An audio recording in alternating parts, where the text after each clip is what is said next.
So we got Julie coming back. I didn't even know that she was engaged to this guy.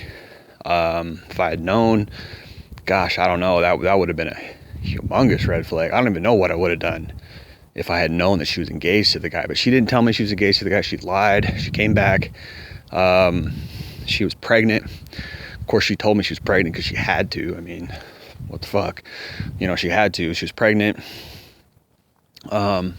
I don't even know if I saw her that much while she was pregnant. Very weird. But I don't think she moved back right away either. I think she was in Wyoming with this guy for a couple more months. And then eventually she moved back and she was pregnant for a few months. She was pregnant for like 2 months or so after she moved back, and then she had the baby here. And then I didn't see her for like a month or so, a few weeks after she had the baby, and she healed up and all that shit. And so I was there with this kid.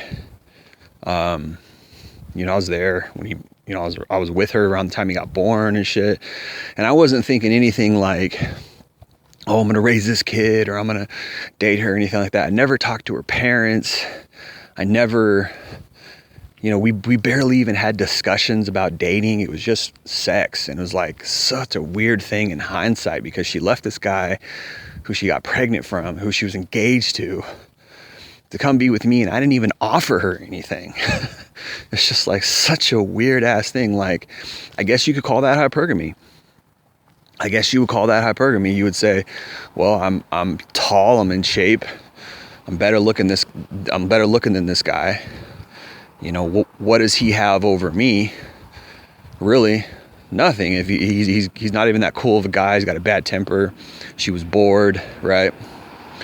So she just ditches him to come be with me, which is a huge red flag. That's a fucking big ass red flag. But like I said, I didn't know that she was engaged to the guy, but still, she's living with the dude. I knew she was living with the dude, right? But of course at the time I was high a lot, because I had picked up the habit of smoking weed with Jesse. And then I started smoking weed to get over Jesse, because it was such a fucked up thing to happen. The way we broke up, and how she lied, and how I caught feelings, and then after I caught feelings, she dumped me, and it was like just fucked up, just heartless and fucked up the way she did that. So I was hurt, and like I was like, man, I need something to take this pain away. So I started smoking weed. So when Julie came back, I got Julie into smoking weed. I guess she said she tried it once or twice before, but I don't even know if I believe that. She was kind of nerdy. Maybe she did, but anyway, we started smoking weed and fucking a lot, which is fun. We had a lot of fun doing that. But also at the same time, like, that's another red flag. She's got a kid. She came back. She got pregnant. We have no plans. I'm not planning on taking care of her kid. And she's just hanging out with me and sucking and fucking me while we're smoking weed. Like, that's pretty weird and immature. That's pretty fucked up. Of course, like, I'm looking at it from her perspective. Like, what kind of mother is just going to come date a dude and just have sex, and that's all we have in common is that we're getting high and having sex, while she has a baby at home? It's just like weird. And she left the dad for me, so I guess she didn't love him, even though she agreed to marry him. Like I said, I found that out later, long after Julie never even told me. I actually messaged the guy after a year after Julie and I broke up, just to ask him a couple questions about her. And he told me the whole story. He was like, yeah, we were swingers. We were hooking up with people off Craigslist. He said we were engaged. I was just like, damn, she did him dirty. I mean, imagine if you're engaged to a girl, she's pregnant with your kid. Although I think she found out she was pregnant like after they broke. I'm not sure the timeline, but I don't think he knew that they were pregnant when they got engaged. Maybe they did. I don't really know that whole story, but you're engaged to a girl and she just leaves you out of the blue, breaks off the engagement, leaves. I mean, imagine how that feels if you're living with a girl and she just breaks it off with you. And I think later on I realized she justified it. She justified breaking up with him because I don't think he was that nice of a guy. He wasn't, he was kind of a jerk, which he was. He was an asshole. Like I talked to him later on, like I said, a year after Julie and I broke up, and total asshole, total jerk. But that's the kind of girl, that's the kind of guy these girls like. They like these fucking asshole dudes.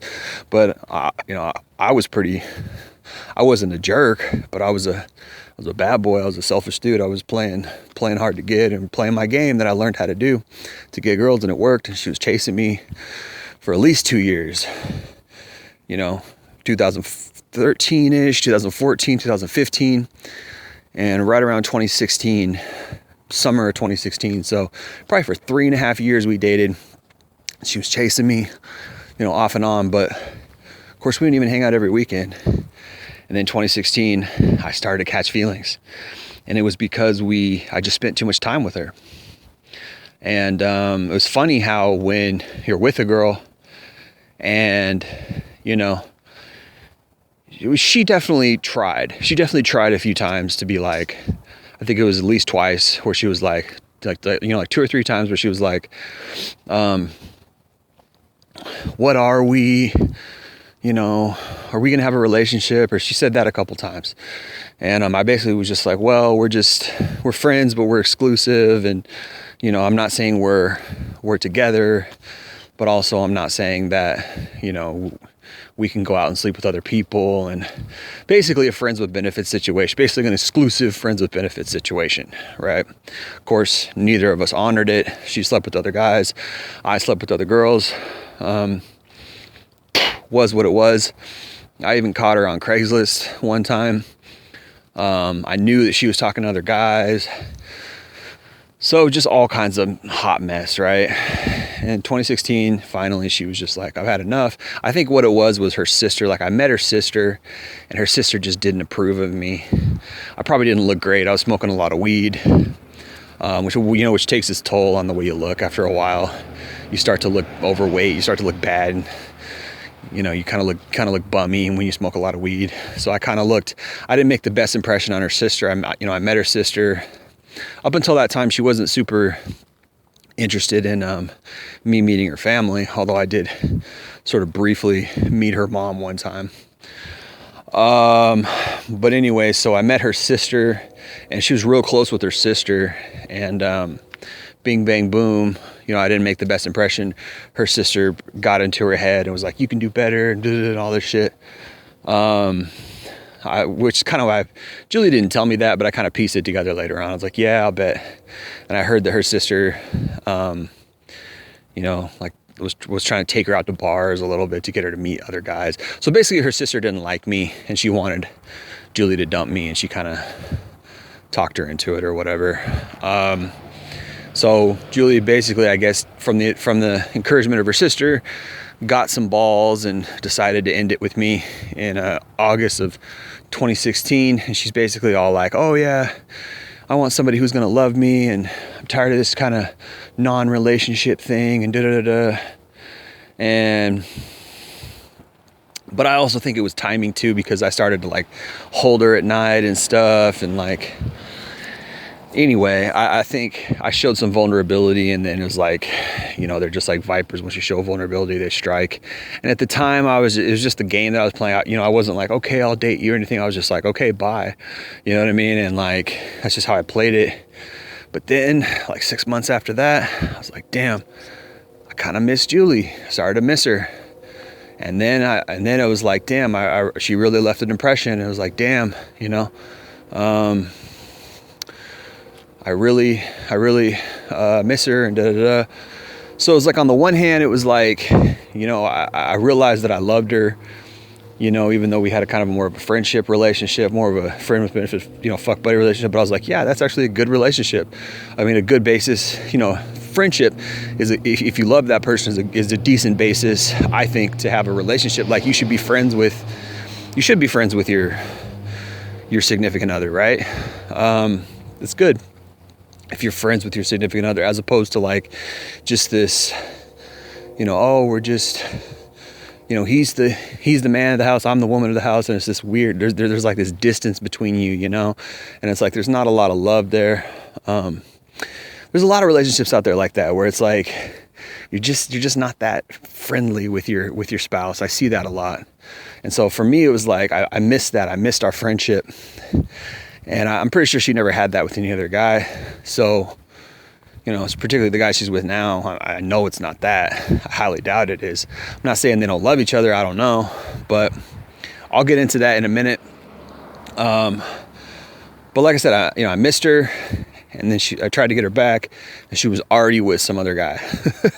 So like not even 6 months later, and she was with some other dude, and at his house while she was texting me and stuff. I just pieced it together and figured it out, and I was just like, what the fuck are you doing? I was just like, what are you doing? Why are you texting me at some other guy's house?